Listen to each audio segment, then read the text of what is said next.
The Baltimore Key Bridge crumbled in a matter of seconds, leaving people to question the safety of these bridges right here in Indiana. News 8's Danielle Zulkowski speaking to a local structural engineer who explains why the bridge crumbled that quickly.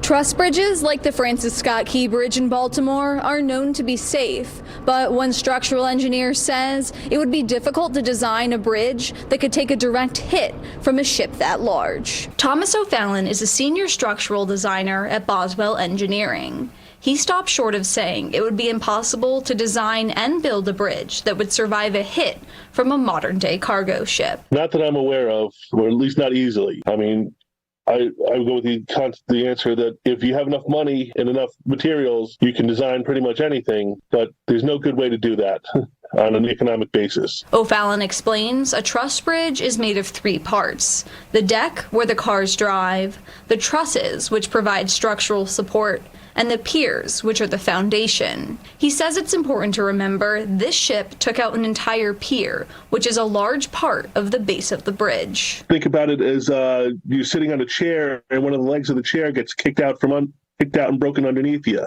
There's a chance the chair will hold up, but unlikely. He says bridges are designed to handle a large load, with cars, winds, and even earthquakes being taken into account. We can support just about anything. It's what do you expect to hit it? The normal lateral loads on a bridge here, a bridge of this type, would be wind and earthquake loads. The bridge is not designed to be impacted from the side by this size of ship. The ship was from Singapore and called the Dolly. It was nearly 1,000 feet long and over 150 feet wide, going about 9 miles an hour.